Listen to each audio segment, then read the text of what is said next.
Welcome to the Jordan B. Peterson podcast, Season 4, Episode 61. I'm Michaela Peterson. This is Part 3 of Meaning, Awe, and Conceptualization of God, where we continue to investigate the religious realm. This episode is comprised of multiple Season 4 episodes from the podcast, specifically Jonathan Pajot, James Orr, and Nigel Bigger, Ian McGilchrist, Lawrence Krauss, Christopher Kazor, and Matthew Petrusek, and Bishop Barron. Today's Part 3 is also accompanied by the release of the YouTube version of all three parts of our Meaning, Awe, and Conceptualization of God series. Before we start, I'd like to talk about Dad's Black Friday sale for his Discovering Personality course. From now until December 2nd, the Discovery Personality course will be available for $69 instead of the regular $140. Everyone's personality comes with a unique set of strengths and weaknesses, and getting acquainted with them can be decisive in how we tackle life's challenges and how we navigate relationships. Knowing that you're agreeable and need to learn how to stand up for yourself in order to match your partner can be game-changing to a relationship. For this Black Friday sale, we're offering a 50% discount. You'll get a free personality assessment when you get into the course. That's the personality assessment I've mentioned a lot. This is the lowest price the course goes throughout the year, so if you've been interested in taking it, you should check it out. You can visit jordanbpeterson.com/personality or visit jordanbpeterson.com and click on courses in the menu. It'll take you to the same page. I hope you enjoyed this episode.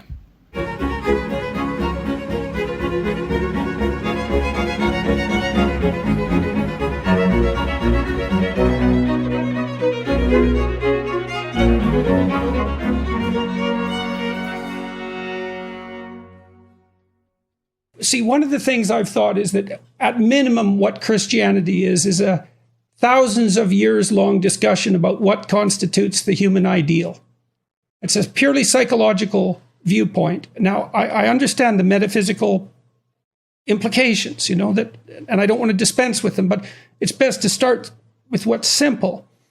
So there's this discussion of what constitutes the ideal. And we're exploring it and discussing it. And we explore it and discuss it in all sorts of interesting ways, right? Because it's not merely rational.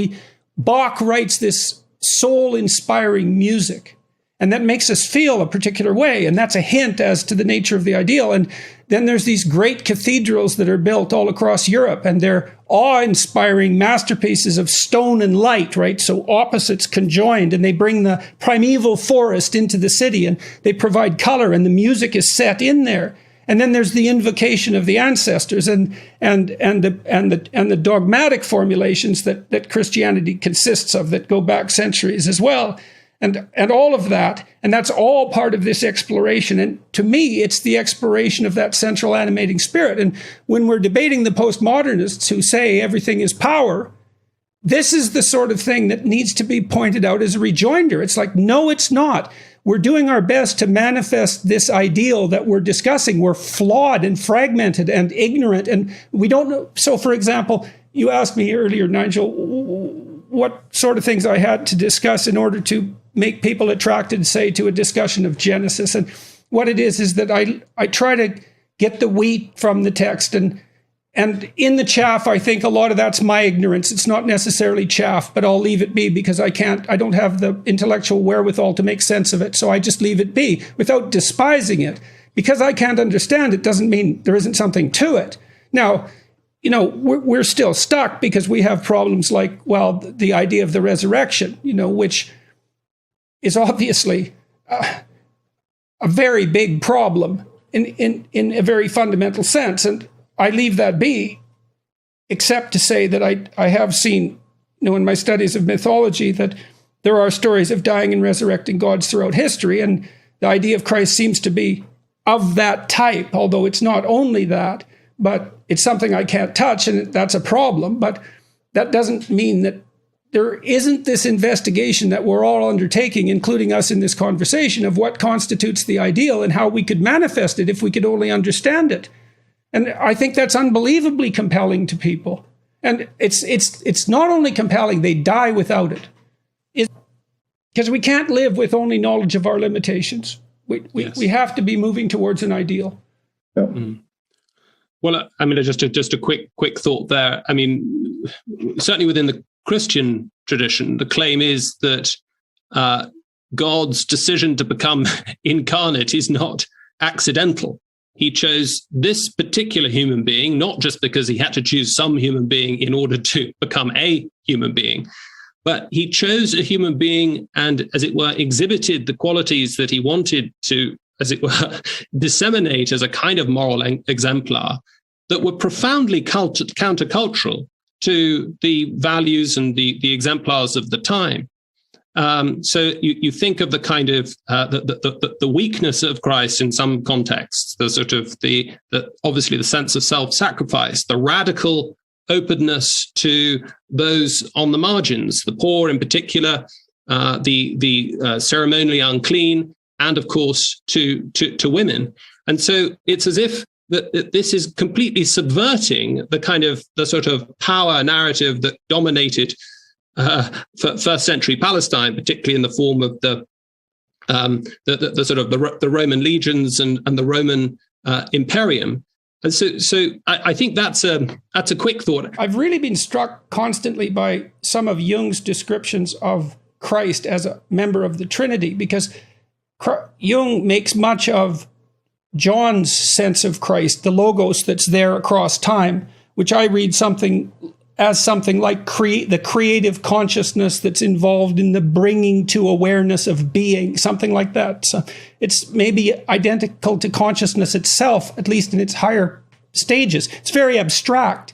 But then there's Christ, the carpenter, who lived in a particular time and place, which is kind of a mystery, because everyone asks, like in the movie Jesus Christ Superstar, why that time and that place? And the answer is, well, it has to be some bounded time and place. And so if what Christ is a representative in some sense of what a human being is that there's a divine aspect to us, which is this creative consciousness that's very abstract, but it's also localized intensely, in an arbitrary thrown, to use the existential phrase, historical context. And then each of us is unique in that manner, but there's something universal about each of us too, that enables us to reach out to each other and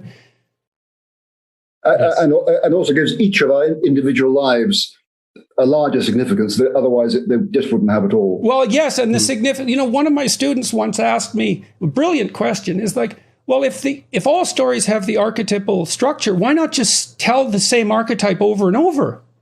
And I thought, well, isn't that so interesting? Because what you want old wine in new skins, so to speak, right? You want the universal story particularized. And then I thought, well, that's exactly what Jung said about the figure of Christ, is it's the universal story particularized. And both of those, like both the particularization and the universality, it's the intersection of those two that produces the meaning. And it also produces, I guess you say meaning, I would say human dignity. Because on the one hand, there is individuality. No one quite grasps the truth or speaks the truth in my time and place like me. So in a sense, everyone is a unique prophet and has a unique responsibility, but we are commonly subject to a universal order, universal obligations, universal calling, which endows our little lives with a larger significance. The important things are hard to articulate in words. They're implicit meanings. All the deep things like love, religion, poetry, music. How do you say these in words? How do you say them in language?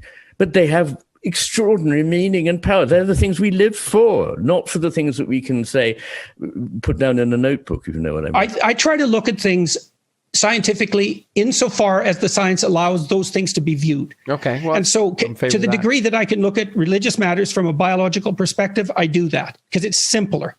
Okay. So I believe that the religious instinct manifests itself in a variety of fundamental motivations, but they're abstract motivations to some degree. So the experience of awe, that's a major one. The experience of beauty, that's another one. The experience of admiration and the desire to imitate, those are crucial. And so one of the things that I would point out, you can tell me what you think about this, and I've been trying to formalize this idea, and I don't know its extent. So I look at Christianity in particular, although not uniquely Christianity, but Christianity in particular, as a thousands of years investigation into the structure of the abstracted ideal to imitate. So imagine we imitate those we admire. Okay, but we're abstract creatures, so we want to know what's the essence of what should be imitated itself. Now, we investigate that. It's not all explicit. We have to represent it in music. We have to represent it in art. We have to represent it in architecture, because we're hitting at it from multiple different domains. And that is a reductionistic argument, right? It says nothing to do about divinity itself. Sure. It's purely psychological or biological argument. You're saying that everything is relevant, that what these philosophers were talking about, what these artists were painting, what these musicians are doing, what filmmakers are doing, this is all something that's trying to get us that way. No, that's what a cathedral represents.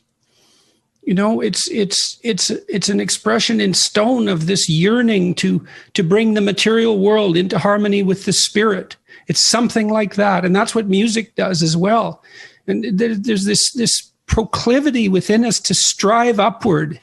And the cathedrals, they're absolutely amazing. These lattice-like structures of stone. There's something about the harmonious interplay of shadow and light that's key to it as well. It's like the opening up of dark matter to the light that pours in. That's all embodied in the architecture. And I can't say, and neither can anyone else, what that ultimately represents. And then to bring music into that space and tradition, it's all pointing upward to something, to the direction that we're supposed to go. It's so terrible to see these buildings empty out.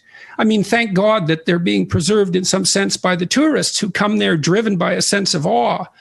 But we can't inhabit them anymore the way that we used to, and that's a terrible thing. It means there's a kind of ideal that we're no longer pursuing. Perhaps we're no longer pursuing it. It seems like a catastrophe to me. No one really knows how to revitalize it, though, unfortunately. So. Well, I think one of the problems to me when I was in Paris working on Man in the Iron Mask, I would want on a Sunday morning to go to a mass, and it was very difficult to find. Well, for one thing, in a Baptist, church would start at 11 o'clock on a Sunday morning, and the masses aren't like that. But go into, say, the Cathedral Saint-Germain, and there was no one there. It's a magnificent ancient cathedral, and a few tourists, and the place didn't feel dead. The architecture was alive, but it was very difficult to have a congregation, and a congregation is what the church, of course, is supposed to be. It's a collection of people who are united and indifferent. It's a collection of sinners acknowledging their sins. And I think that is a fascinating thing to me about how we keep. Well, it's so surprising. It's also so surprising that those hundreds of years ago, when most of those buildings were built, that those cultures would dedicate themselves to such great cost to produce these absolutely spectacular, impossible buildings made out of stone or brick. They're like a dance in stone.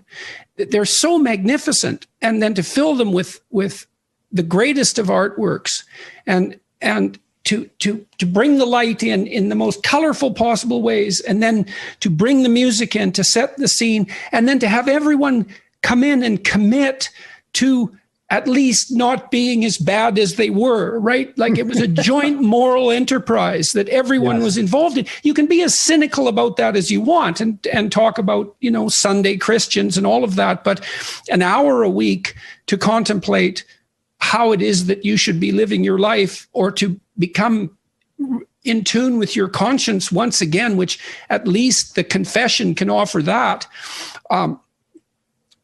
and then to see that so much effort was poured into that, it's amazing that ever occurred. And then it's also equally amazing that we've stopped doing it, because you might think, well, wouldn't we be interested in jointly coming together and saying, well, here's how we're inadequate, and here's how we're conceptualizing what would be ideal, and couldn't we move together toward that? And I was talking to Bishop Barron this week and about this issue, about the loss, especially in the Catholic Church, of young people. And it seems that there's a great adventure there that isn't being communicated properly. And it's a terrible loss for all of us. What do we have to replace that? I've talked to the new atheists, especially Sam Harris, and it's not like I don't understand their arguments. It's not like I don't have sympathy for them, for that matter. But there's nothing poetic or artistic or magnificent about the alternative. Yes. Right? It loses. There's something that just disappears. It's that artistic ineffability. There's no obvious room for that in the Enlightenment worldview. I'm an admirer of Steven Pinker, for example, and he falls into the Enlightenment rationalist camp. And in his book, The Language Instinct, he talks a little bit at the end about culture, philosophy, music, art, and all of that, religion even, for that matter, to some degree, but it's like a throwaway chapter at the end. Whereas by my way of looking, that's the whole book, all of that artistic endeavor, and that shades into the religious endeavor. And that's not some side effect of human cognitive development. Quite the contrary, it's the central feature. And I agree. Well, Jordan, when you were speaking with Julia, the most recent podcast I heard, it reminded me, her description of her life reminded me of an experience I had in Russia. I was in St. Petersburg, and we were doing a scout for a film I wrote called Love and Honor, based on a novel that I wrote. And we were finished with the scout. We had seen everything that we were scheduled to see. And this young woman who was in her early 30s, a Russian woman, asked if there was anything else we'd like to see because we had some time. And I said, well, I'd love to see some of your churches. And she got this quizzical look on her face. She was surprised that, I don't know, a Hollywood director would ask that. And she said, well, I'll take you to my church. And I said, you've got a church? And she said, oh, yes, I'm Christian. And I said, but you grew up when that was discouraged, even almost illegal. Are your parents Christian? And she said, no. Their mother's a confirmed atheist. Her father was baptized as a child, but he's also an atheist. And so I said, well, how did you become Christian? And she said, there was no beauty. I was a young girl walking around and nothing was beautiful. And one day I passed the church and I could see candlelight in it and heard music coming out. And I went in and I kept going and I kept going and I became a Christian. And that to me says so much. And people have no idea. They have no idea. That's why I wrote chapter 8. They have no idea how much they're starving for beauty. Yes. Like it's a hunger that goes far beyond, well, let's not say that. It doesn't have to go beyond material hunger, but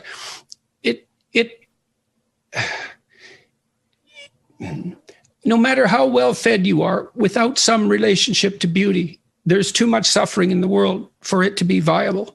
It's right. It's along with truth, it's the antidote to suffering. It's not optional. Right. It's crucial. And you can tell that by its economic value. For those who are hard-headed, it's like you can't point to anything with more economic value. Period. The end. And so, well, some weeks back when you were, I felt, really working your way back, that that work and engagement in your calling is helping to heal and sustain you. You said something along the lines of that you wondered why in the Christian community and religious community, the people were telling you that your work means so much. You know, why it's somewhat overwhelming to realize that so many people are drawing from you. And I think I can tell you. It is completely. It is. Well, today I was sitting on a bench with my friend who walks with me, and this kid came up to me and he said, apologies for interrupting you, but I was listening to your podcast while I was walking down the street and I saw you here. He said, and he started to tear up right away. He said, 5 years ago, I was suicidal. And I've been listening to your lectures on a regular basis. He said an hour and a half a day, which seems like an overdose to me. He said he's invented prosthetic limbs and has helped all sorts of disabled people and is on his way to MIT. It's like just a random meeting on the street, you know? Yes. And thank God for that. It's too much.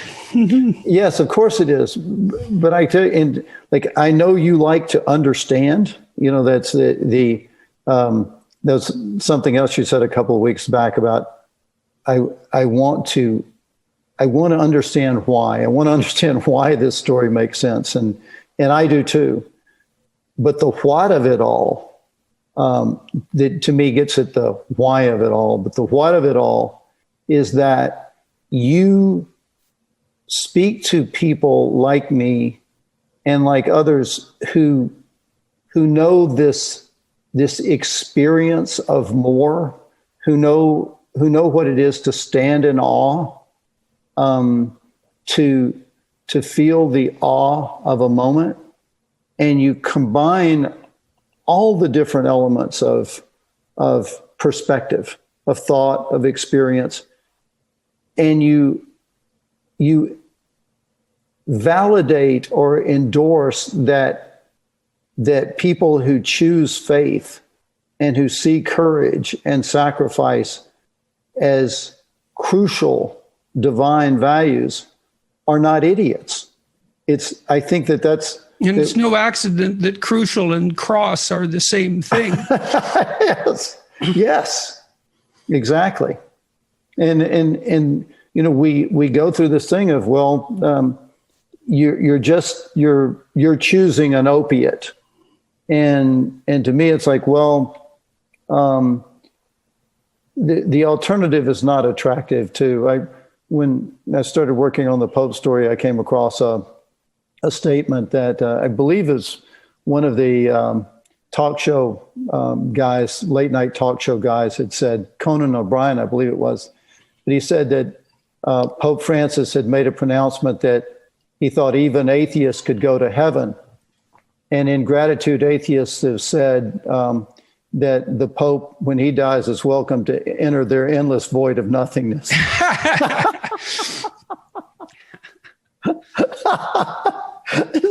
Well, the problem with that worldview is, in some sense, that endless void of nothingness confronts us right here and now. Yes, exactly. That I try to tell people I'm not so much concerned about life after death as life after birth. Like Jesus said, "Come that you can have life and have it more abundantly."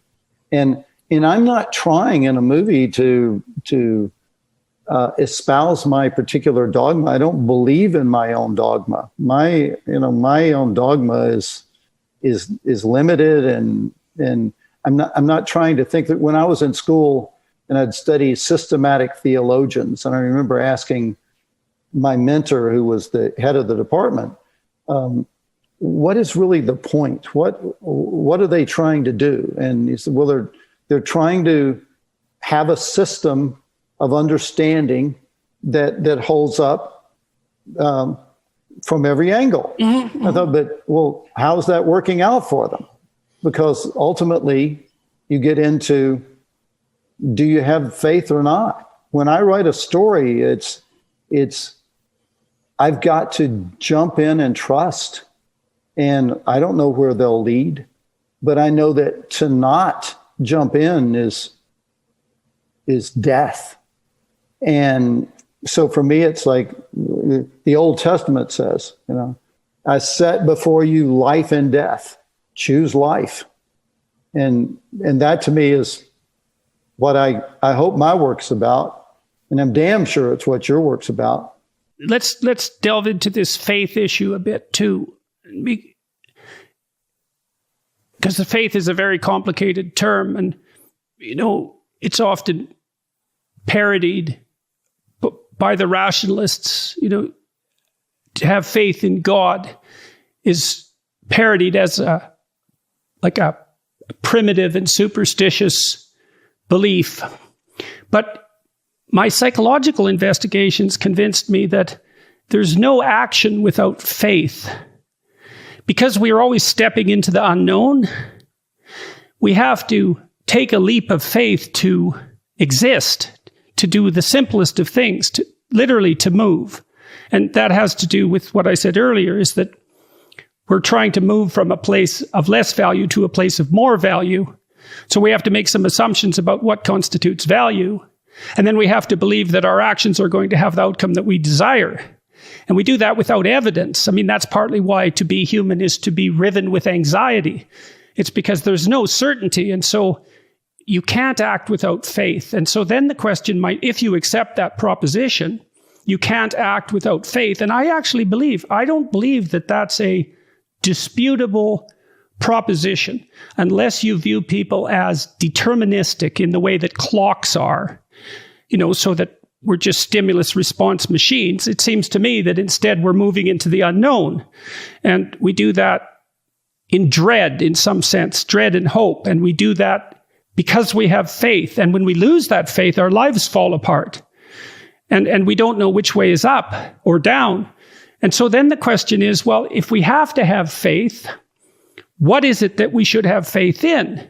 And then the answer seems to be something like, well, we should have, if we have to make a decision about that, maybe we try to have faith in in the idea that the best should be pursued and will prevail as an organizing principle. And then the question is, well, what is the best?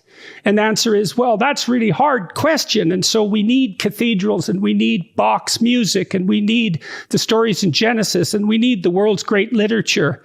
And we need all of that, theater and drama and art and aesthetics, to help us understand what the best is and to determine how it should prevail. And I don't see that technically as any different from, I think it is the same thing psychologically as the worship of Christ.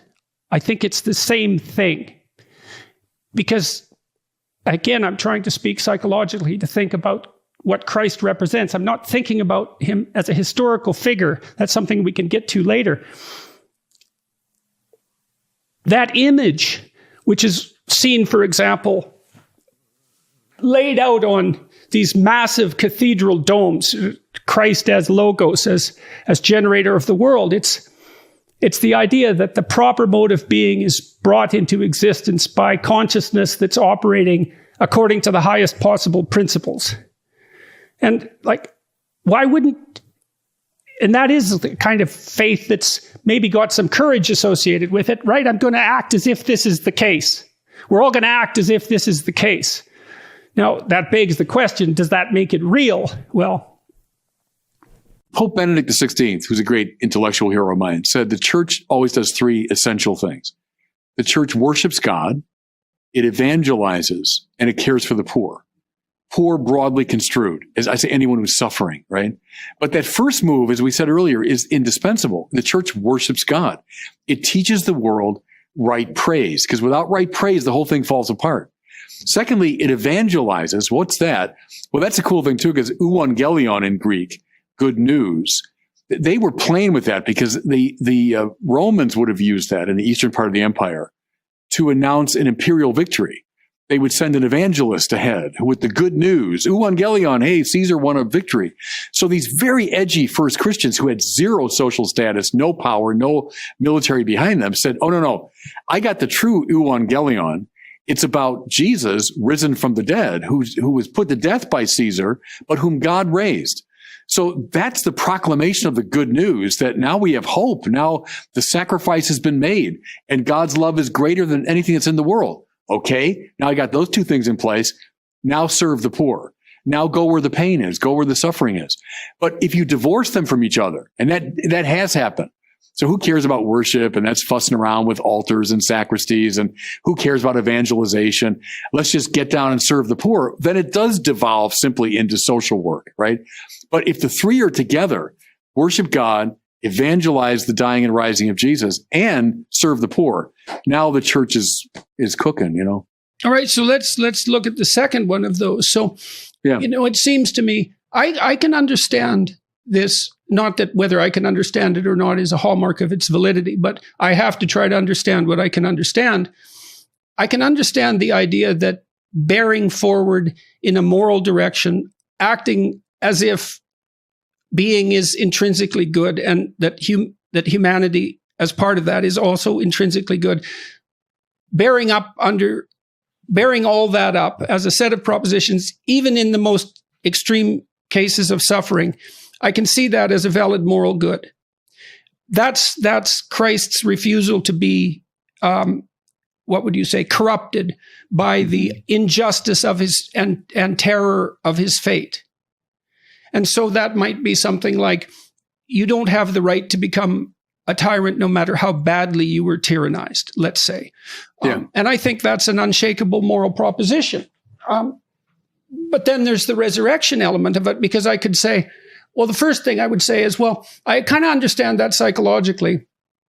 Parts of us die, and they have to die because they're in error. They have to be cast off, and we're reborn constantly as a consequence of our movement, our ascent forward. There's no movement forward without some death of the past.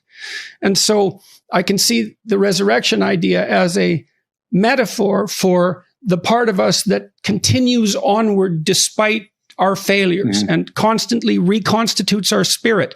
It's not something trivial. But then there's the insistence in the church of the bodily resurrection, which is, well, let's call that a stumbling block to modern belief. No doubt about that. That's something more than mere metaphor. And so you might ask, well, why is it insisted upon? Why isn't the proposition that you have a transcendent moral obligation to bear, to operate for the good of all things, regardless of your suffering, a hard line, no justification with the defeat of death necessitated? I'm not trying to make a fundamental critique of the idea of the resurrection, because I know there are things that I don't know. I know that for sure. And God only knows how the world is fundamentally structured. But it seems, and this is a Nietzschean criticism in some sense too, and a Freudian criticism, that seems in some real sense too good to be true. Yeah. So, and so what do you make of the resurrection? How do you conceptualize it, even as it's related in the Gospels? Yeah, good. You're raising a lot of interesting things. First of all, everything you said about it in terms of psychological archetypes and metaphors, good, fine. I think those are legitimate. I think those are correct perceptions of things. And it has indeed functioned that way in a lot of the literature of the world, resurrection type stories. But I think what's really interesting about the New Testament, as Lewis said, C.S. Lewis, when someone said, well, the New Testament is just another iteration of the ancient myth. And he said, anyone that says that has not read many myths, because there's something so distinctive about the New Testament. And what I would say, Jordan, first this. I think from the first page of Matthew through Revelation, what you get throughout is this, what I call this grab you by the shoulders quality. They knew about literature that is conveying deep psychological and philosophical truth. Paul certainly knew that literature very well. Doesn't sound like that, though. It has overtones with it. It bears some of that. It has family resemblances with it. But what you find on every page is this evangelion. this good news. So everything you said is true. I think it is true, but it's not exactly news. It's part of the Philosophia Perennis. It's been around for a long time and a lot of the great thinkers of the world. And again, I agree with it. I like the Philosophia Perennis, but the New Testament is people who grabbed everyone they met by the shoulders to say, something happened. Something's happened here that we were not expecting, that was not part of our thought system. And it's so shaken us up that we feel obligated to go careering around the world and indeed to our deaths, announcing it and defending it. And what it was the fact, you hear it in the 10th chapter of Acts of the Apostles, this sort of almost tossed off line. We who ate and drank with him after his resurrection from the dead. I don't think people trading in mythic talk use that kind of language. Mythic language, and again, I say it with high praise. I love the myths. But, once upon a time or in a galaxy far, far away, and then a mythic story unfolds. But you read the Acts of the Apostles. Did you hear about what happened? It first was up in Galilee, and then in Judea.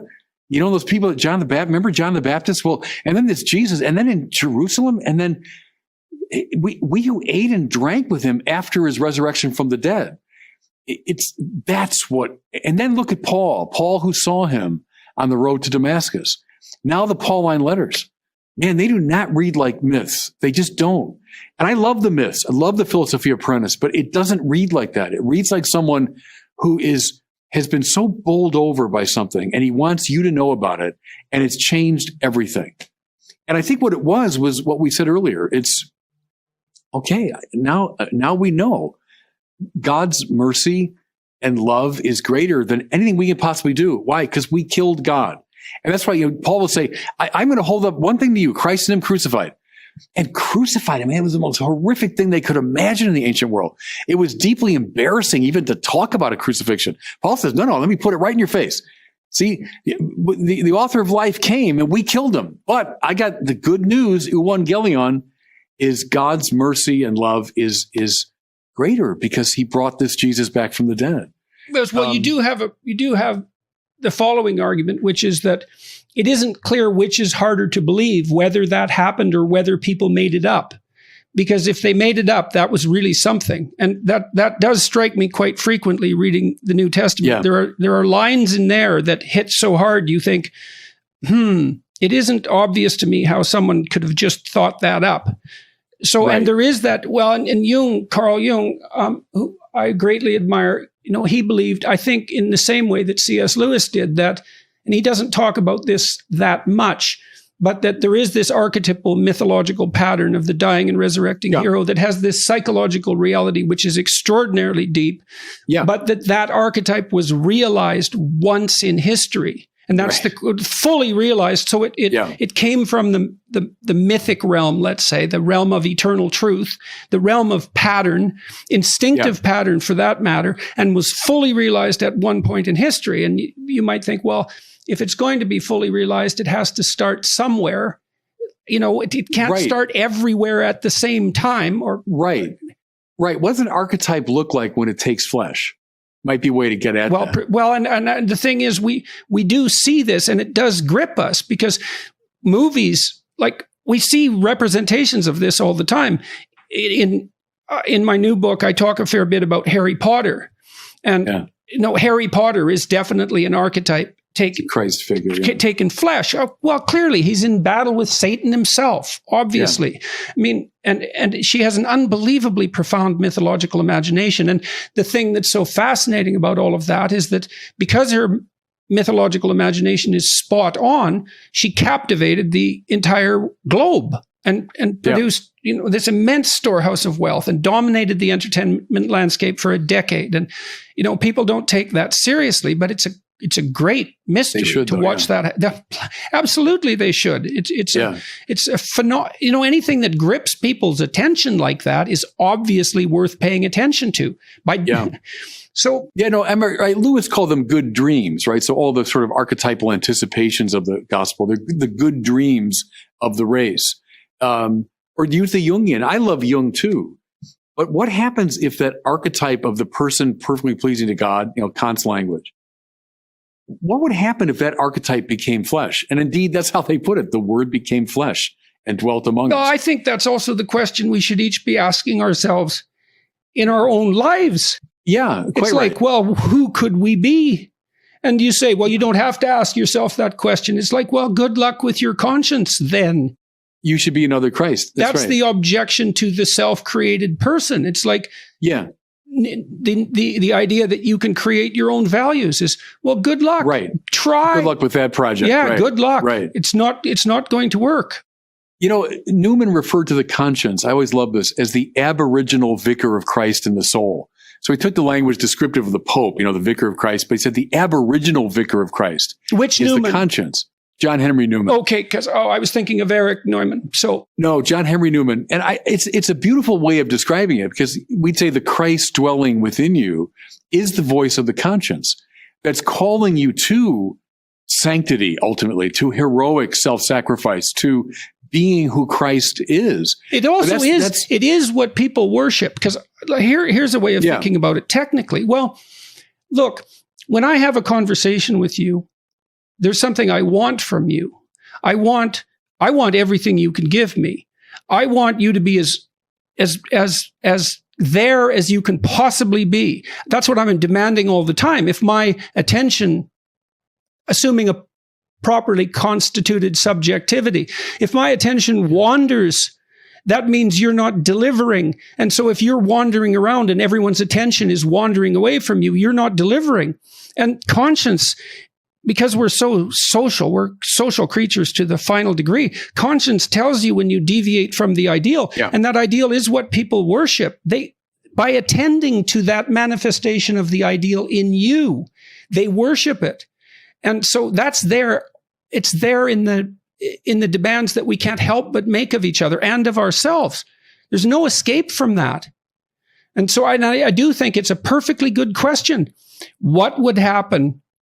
And this is the right question for your life. What would happen if you took that seriously? And so, again, what I see is that it doesn't seem to me to be, if the church can no longer attract young people, it has to be that they're not taking that with sufficient seriousness.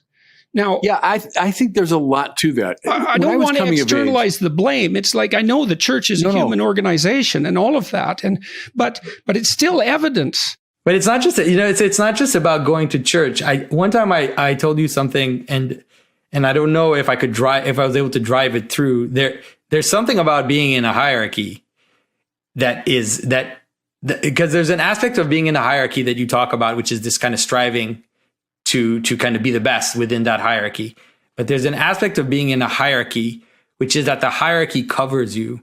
Oh, definitely. There's no doubt about that. Yeah. And so there's something about submitting. That's why the lowest status members of a chimp group will still fight off interlopers. Yeah.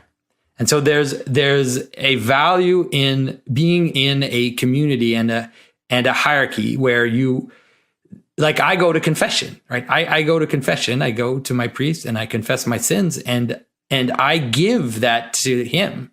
He actually takes responsibility for an aspect of listening to my sins and kind of participating in my salvation. And so the weight ends up being distributed across the community.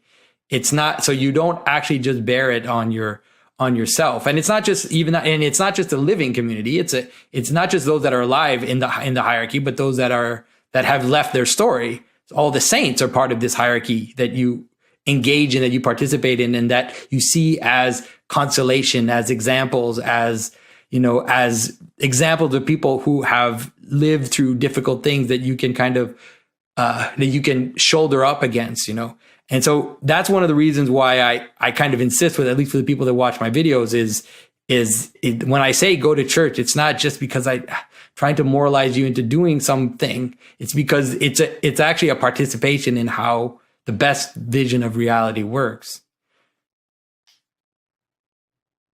I've got no objection to any of that. But I've seen you. Objection. I'm probably one of the only people in the world that has actually seen you in church and seen you. Yeah, and how'd that squirm go? Squirm in church. Why? See, the other thing, I was reading this book, and it's been mostly a jumping off place for me to think. It's like, there's also something, because I'm not inside the church, so to speak, it's hard to say what the utility of that is. The utility of being inside the church. Of being outside it. Oh, being because outside I'm an the outsider talking about religious matters. Yeah, but I think that it has played a great role. Like I've often said that you're something like King Cyrus. If you know the story of King Cyrus in Scripture, King Cyrus was a Persian king who told the Jews to go back to Israel and build their temple. So he wasn't Jewish, like he wasn't an Israelite. He wouldn't believe in the God of the Israelites, but he was like, hey, that temple of yours looks pretty nice. Why don't you just go back there and rebuild your own thing? And so that's definitely an effect that I've seen you have. The number of people that have become Christian because of you is hilarious. Sorry, it's not hilarious, but it's just kind of this strange thing, because you kind of stand outside and you're looking at the door and you're looking at the church and you're saying, hey, this isn't not so bad. Look at this. What is going on here? Like, what is this about? And then because of that, no, it's also, do you think you've got something better? What was it? Milton. Didn't Milton write Paradise Lost to justify the ways of God to man? Mm-hmm. It's a hell of an ambition. In some sense, that's what this entire religious endeavor does. The literary endeavor as well. What's the point of all this? What's the meaning of this? And, when you think about that in too propositionally, and I also saw this in my therapy practice. It's like, well, what's the meaning of life? And I could easily get off on a nihilistic argument with some of my more intelligent clients. They had a rejoinder for every proposition about why life was valuable. But then if you said to them, don't be so sure that part of you is your friend. Look what it's doing to you. It's so destructive. And it has all of its self-justifying arguments, and they might even be coherent. But look at the consequences, and then contrast that with your own experience. Like, when does that sense of nihilistic despair disappear? For some people, it's when they're with people they love. They're with friends or family. Some people find it in creative activity. Some people find it in charity. There are various sources of meaning, and that's not propositional. You see it in your own life, right? You can literally in therapy, you have people track that. It's like, well, you're nihilistically depressed. Let's watch your life for a week and see how that ebbs and flows with what you're doing. And then see if we can get you participating more in what makes it ebb than what makes it flow. And that's empirical in a sense, right? I'm not asking you to believe something. I'm asking you to watch the structure of your own reality to see where meaning manifests itself. And then you could say, in some sense, the sum total of where meaning manifests itself, that's where God resides. And that relationship with God that you described as the, what would you say, as that has to be maintained by our good behavior. I suppose that's that desire to live in that space of meaning. And then you can propositionalize that. You can say, well, that's associated with love, and it's associated with courage. It's associated with these classical virtues, and it's not these things that we've learned to deem as evil. And that's where is it reasonable to say that that's where you find God if you're searching? Is that an appropriate way of looking at it? I think so. I met a guy one time who told me he went to a lecture, and the lecture was on God's existence, and the guy was lecturing. And then after the lecture, my friend came up to him and said, everything you say is a bunch of malarkey. There's no God. It's just, your lecture is just meaningless. And the guy said, okay, what I want you to do is for the next week, I want you to treat everyone that you meet as if they were Jesus in disguise. Mm-hmm. And the guy left the lecture and he went home, and, he gets home and, mom's there doing the dishes, and he thought to himself, well, if this were Jesus in disguise doing the dishes, I'd probably go up and help my mom do the dishes. And then dad came home from work, and rather than ignore him, he said, hey, dad, how was work? How's everything going? And, because if that were really Jesus in disguise, I would do that. And then they're eating dinner together with the family, and there's one hamburger left. And he turns to his brother and says, hey, why don't you have this? And the guy told me his life was completely transformed by literally 1 week of acting in this sort of way. And that's not really surprising. Pope Benedict talked about this in one of his encyclicals, that one way to God is to act in this sort of way, to act as if God exists. Right. To act as if other people are Jesus in disguise. And, Mother Teresa talked about that too, that for her, the poor and the leper and the destitute were all Jesus in disguise. And so she served them as if they were Jesus. And so that is one way, it seems to me, to move towards God. I don't think it's the only way, though. And the reason is that I know a philosopher, Alistair MacIntyre, who mentioned to us in class one day that he was an atheist until he carefully studied the arguments for God's existence. So there are at least some people, at least one person, Alistair MacIntyre, who really did come to God through that way. But I think the more common way is through lived practice, lived action. Yeah, you brought up the case of severe depression, and it is the case, of course, that you can make profoundly coherent arguments for why your life is meaningless and why there is just a vast nullity to all existence. But the question isn't, are they coherent? The question is, are they true? The question is, are the premises right? Because anything can be coherent within false premises. The question is it the case that your life is worth nothing? And the answer has to be no. That's a false statement. It's a false apprehension of reality. Well, look what happens if you act that out. Of course. But even then you could say, well, no, I'd be doing a sum. If within the grips of depression, you'd still be thinking that I am acting according to a good, given the premises that I have about the meaninglessness of my own life and of all life. So I think the foundation, it keeps going back to the same question, the foundation of truth must be there. But then the next thing to say is not that you are wrong about your life being meaningless. That's a false statement, but that you're also loved. You are loved. And I think that's the kind of thing, at least my own experience, that can take you out of the darkness, that your life is not about you and your own thoughts. It's not about you and the systems that you are building. Ultimately, you are in response to something much greater than you. And that thing that's greater than you is looking at you and calling you out and saying, I love you.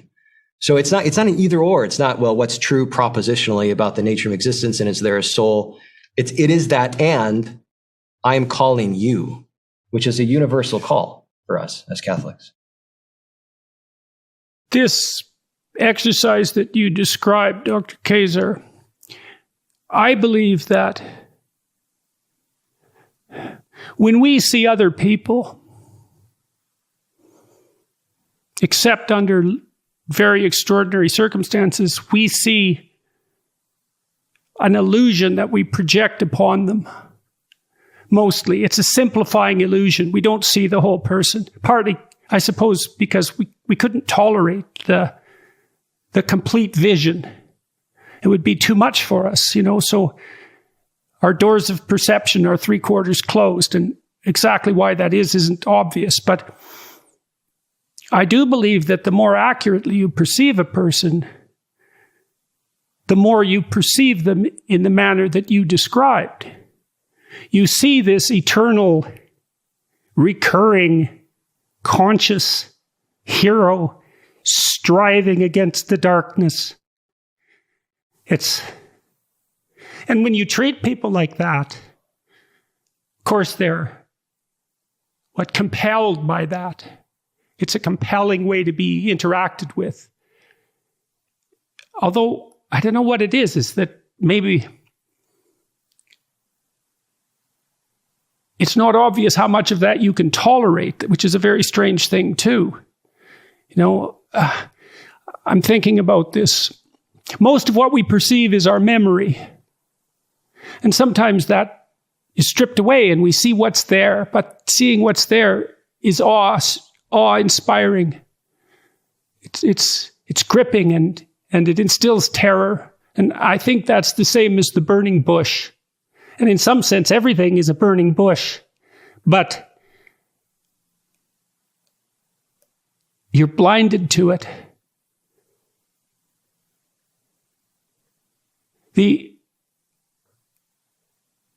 You see what's there, I think, when you really love someone.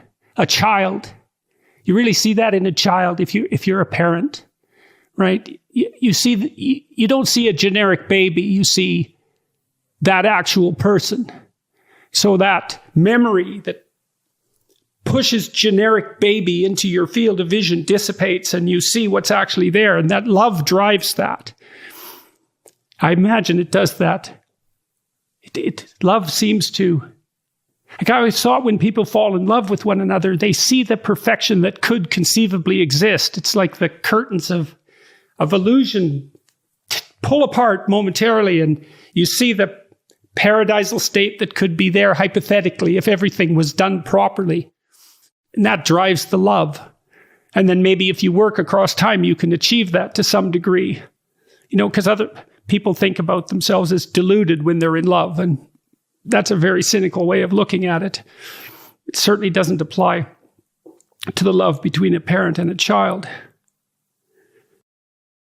Yeah, I think you're right. I mean, I know in my own life, having children has been such an unbelievably enriching experience. And I think about, especially when kids are little and they're asleep.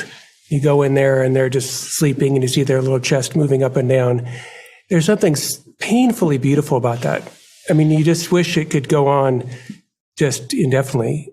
And for me, that is something that taught me something about God's love, right? If God really is God the Father, well, then, that's sort of how he looks at us. And he sees the good, he sees the effort, and of course there's imperfections too.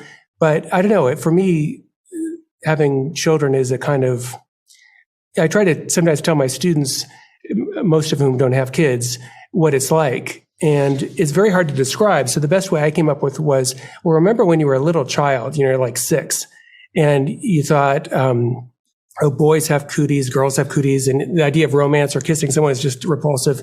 And then, you could imagine trying to explain to a 6-year-old, look, at some point you're going to look at someone else and just find this person unbelievably captivating, and you're going to want to kiss them. And you can say the words, but a little kid's been like, oh, no way, that's hard to describe. And I think becoming a parent is similar to that in that, yeah, it seems to me that it is so enriching that, and has given so much, at least to my life, including calling out something for me that would have never been elicited.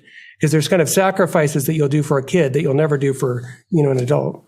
So that's interesting. That ties in with this idea that you brought forward of treating everybody as if they were manifestation of Christ.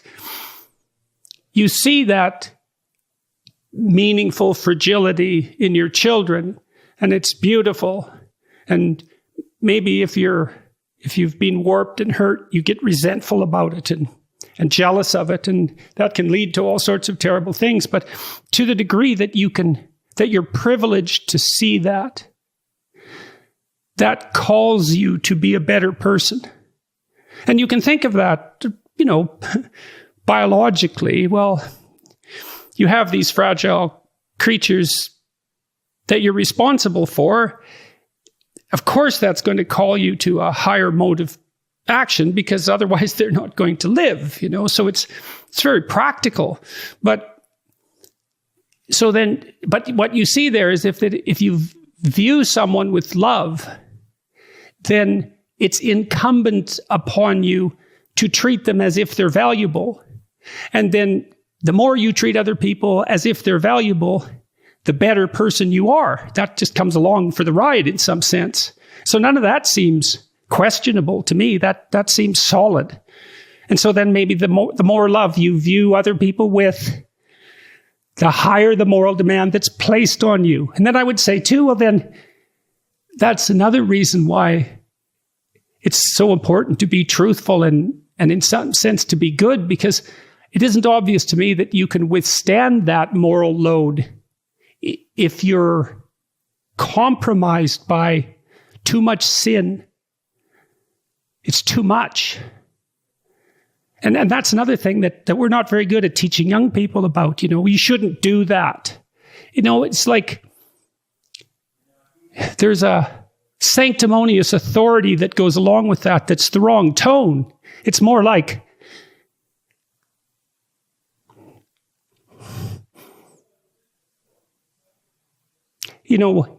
I don't know how you lay it out properly, but you tell people that you love how to avoid the road to hell.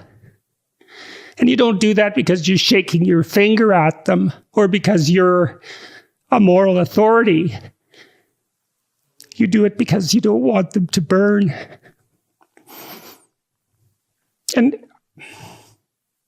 I think there's too much of the moral authority still in the church and not enough of the love that helps people avoid the fire.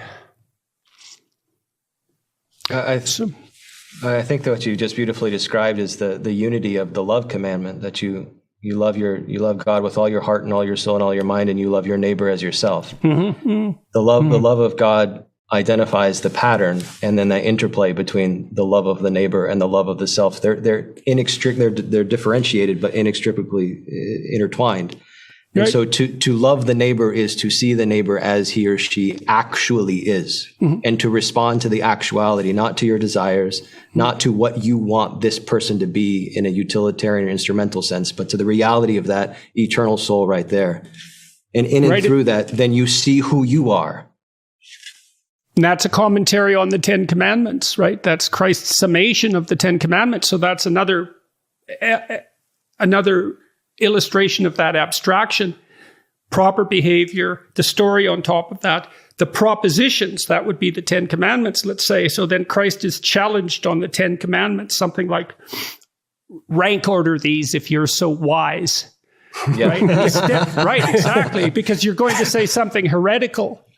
And Christ does this unbelievable sleight of mind and extracts out two superordinate principles.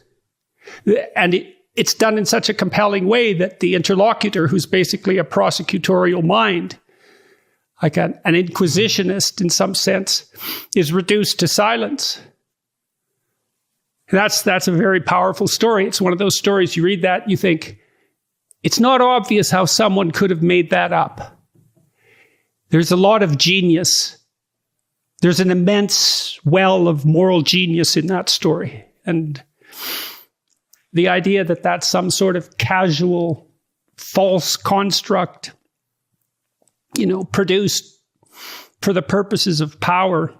It's like, well, you try to write a story that short, that is that wise. See how far you get with it. So. No, I'm a Catholic. Heck, ritual is our whole thing, Yeah, well, there's peace in ritual, right? That's the thing. You know what to expect. It's right. A place of safety. And in a world that changes constantly, ritual is the only thing that provides order. And so we may need that now more than ever because things are changing so unbelievably fast, which is also partly why the church should be careful about being too relevant. It's like... Yep, I agree, yeah. Catholicism is as sane as people get. It's Baroque, right? And it's Gothic, not Baroque. It's Gothic. It's dark. It has the same aesthetic in some sense as a horror film. And I'm not saying something denigrating by that. It's part of its strange mystery. And all that strangeness is necessary because people would be much more insane without it than they are with it. And it's a container for that religious impulse. And that impulse is to the good. Yeah, and the image of the crucified Christ and also the act of communion gathers in all the extremes together, right? It's like, if you think of the symbolism of communion, you'll notice that it gathers in every extreme from the highest to the most transgressive. All of it comes together. Well, it's worth unpacking that. It's ritual cannibalism in the service of God. Yeah. Yeah, but it's also seen as a normal meal of communion, and it's then also seen as a sexual union because there's a relationship, there's a notion in which then in the altar and in that moment of communion, there's the joining of heaven and earth. They raise up the chalice and there's this joining, which is this image of this sexual union between God and the soul, between God and his church. And so all of it just jammed into this ritual as a kind of center of reality, would call it. And so, like you said, if you get rid of that, then you're going to have all kinds of strange, factitious versions of it that are going to pop up.